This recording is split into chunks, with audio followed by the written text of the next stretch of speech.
It's December, Podsters, and as you know, December is the time when many of us, look inward and start thinking about who we want to be in the coming days and years ahead.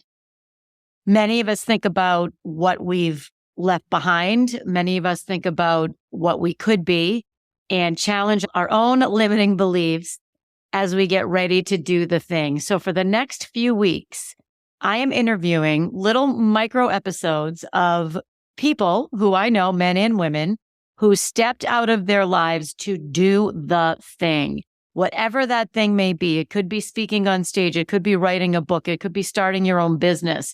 It could be opening a luxury inn. It could be ditching your corporate marketing job to become a mindset coach. It could be anything. It could be selling widgets on the corner in Times Square. Whatever your thing is, it is available to you. You deserve to be able to do your thing. And over the next few episodes, this special series, we're going to talk about how my special guests all did the thing. So buckle up, take notes, get your game face on, because it's your time to do the thing. And if after listening to these inspiring stories, you're ready and you're ready, I have so many ways for you to work with me to do the thing. I have a couple spots left in my one-on-one coaching.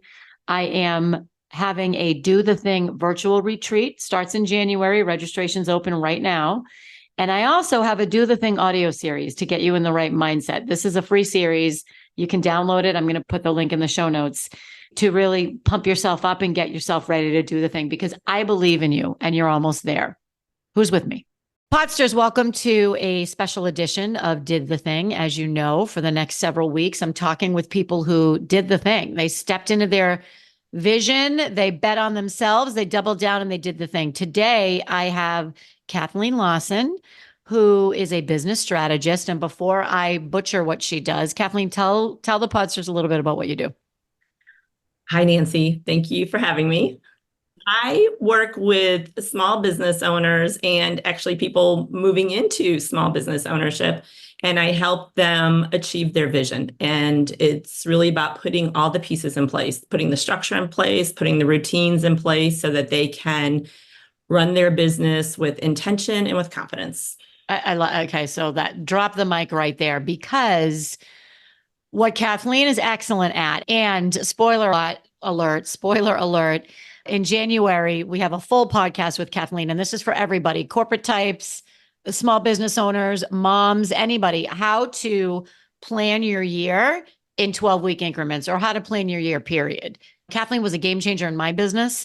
So what she just said was, what I heard was, and you've heard me say this, Podsters, I used to love the expression leap and the net will appear. Now I'm calling bullshit on that. You cannot leap without some kind of a plan. And that's what Kathleen helps people do. So Kathleen, let's talk about how you did the thing. And by the way, guys, this is completely unscripted, which is ridiculously uncomfortable for Kathleen because she's the planner.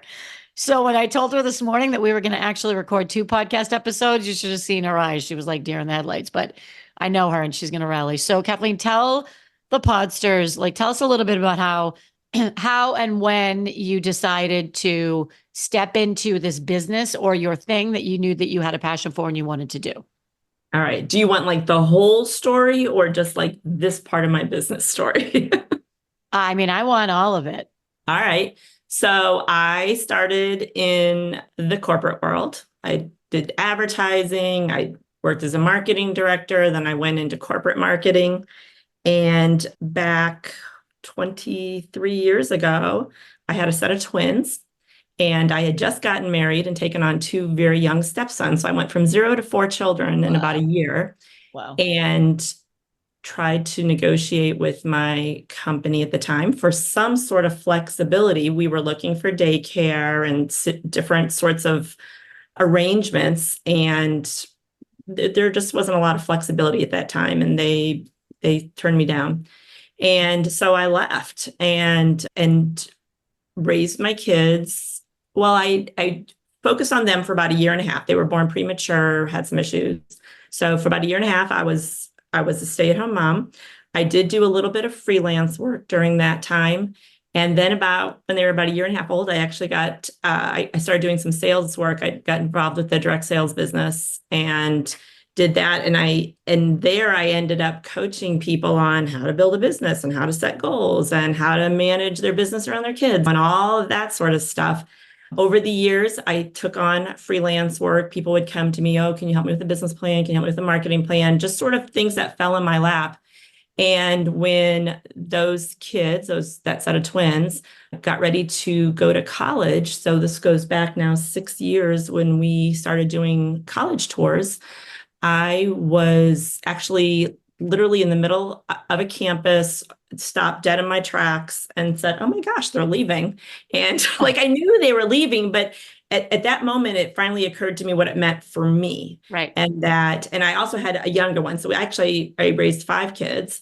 And at that moment, I thought, you know what, I can now do whatever I want to do because I'm going to have one kid left at home and I can do that with one hand tied behind my back. And so I thought back to all the things I had done in that freelance work that had sort of fallen in my lap here and there.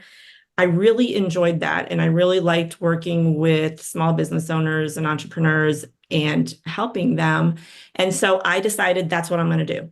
And I had a friend that ran a networking group. And so I went to it.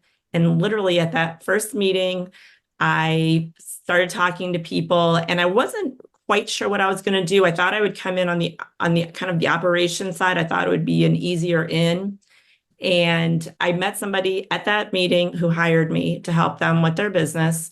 And I said, all right, what are we doing? And she said, I don't know. What do you think I should do? And I said, all right, I guess I'm going to do more than I thought I was going to do. Yeah. Wow. So it literally, I just stepped right into that. And I took on a couple of clients, sort of helping them on the operations side, but almost really from the beginning, I stepped into that role as a strategist and really helping people, talking to them about, well, what's the vision? What are we trying to get to? And then breaking it down to how are we going to get there? So cool. So I heard a couple things that I want to make sure our podsters caught. So you started doing freelance work, just freelance work in terms of only in this niche or anything?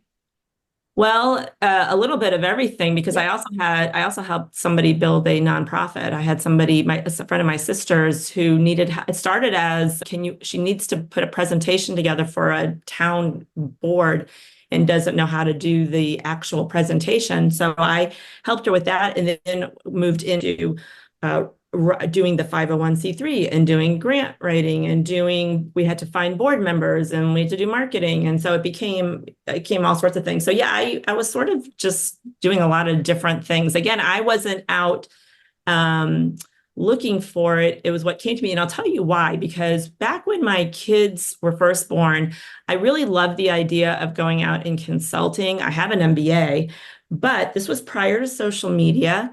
And I wasn't sure how to do it. And I had a couple of friends who were pursuing consulting work, but I'll tell you, they were in Boston 5 days a week networking. Well, I did not see how I was going to do that with 2 infants and 2 young children that I was the caregiver for.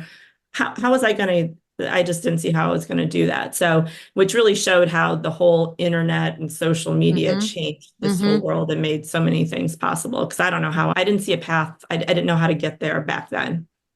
It's interesting because you also said you had this epiphany as you were standing on the college campus, right? Like they're gone.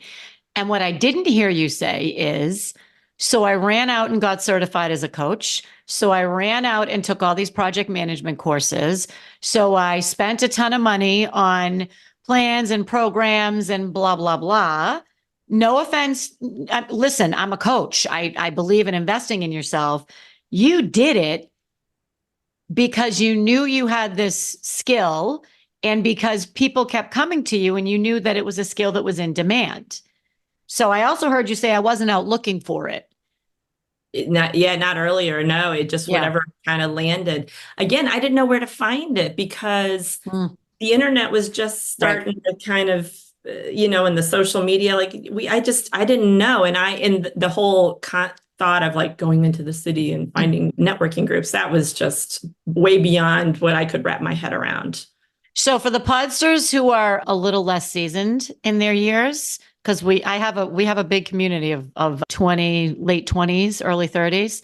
There was a time when if you wanted to meet someone, you would have to go to an event to talk to people. There was no social media. So there was no way to get the word out. Like I used to go to Chamber of Commerce breakfast, and which is still very valid. And a lot of people still do it. But that was your reach. There was no internet. There was no hashtags. So it was really networking. So this is a great segue because, and we talk about this on the podcast coming up in January. I have never seen anybody network like Kathleen. And let me be specific. Kathleen, I'll be like, hey, Kathleen, I need someone who specializes in Santa Claus, blah, blah, blah, in the North Pole. She'll be like, oh, yeah, you know what? I met someone like that. Let me check my notes and I'll get back to you. She will get back to me within hours. So I go to a networking event and I meet a ton of people. And there's maybe 3 or 4 people that I'll save their business card or I'll follow up with them and I'll trace myself to follow up with them. I mean, that's the devil is in the follow-up. That's really the key. But if I meet 100 people, I keep the information for maybe 3. Kathleen meets 100 people. She keeps the information for 100 people. And it's an incredible resource. It's an incredible resource. So networking as it relates to how you did the thing. Did you get on the phone and call people and say, hey, I'm starting my business? Or did you rely on that network? Like, how did that work? No, I did not. I didn't call anybody. I went to that networking group and that's where I met the first bunch of clients. And then I started networking online because by then things were happening online and I started to find online networking groups and the way you meet people and somebody, refers you to somebody else and it just started happening. So, I mean, it's been 6 years now. And I think that's the other thing that people have to know is that it takes some time for your base to build. I mean, for people to word to get out and for your visibility to increase and to meet the people. You can't do it overnight. It takes a while.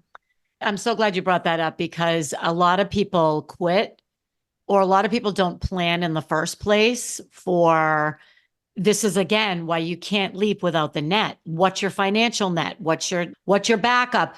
And I often tell people when I'm coaching them, stay in that job as long as you can in your day job, your full-time job when you're building out your side hustle, because it is going to be rough the first several months, maybe even several years. Yeah. When I work with people that are just starting their business, they come in thinking we're going to take all this time to plan everything, which we do. But I also have them network from day one. And it's, wait, what? And I just make sure that they know how to talk about what their idea, business, and I send them out because this way, by the time they're ready, they've met some people and sort of things start to come together all at the same time. But yeah, you have to. It takes a while to meet all the people. Yeah, there's an expression. Most people overestimate what they can do in a year. Nope. Yep. Overestimate what they can do in a year and underestimate what they can do in 5 years. I forget who said it. Yeah. It was a famous person. And then I've heard it time and time again from other people.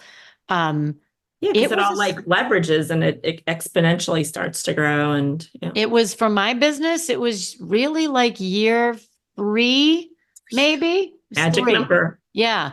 Where I'm like, okay, this is sustainable. Like, this is good. This is powerful. It's going to work. Yeah, this is going to work. This is going to work. Like, I'm done like pseudo looking at what's happening back in my old roles. Okay, cool. So let's end with did the thing. What is one thing you wish you knew before you did the thing? What is one thing? I think it would have been around just know you can do it and put yourself out there. We all hesitate and a little bit of self-doubt. And I would have just tried to knock that out and just put myself out there with what I really wanted to do. And I kind of came in around the back door and I would have just walked right through the front door. That's what I would have told myself. Yeah. So the only way to do the thing is to do the thing. Do the thing. Just do it. The thing.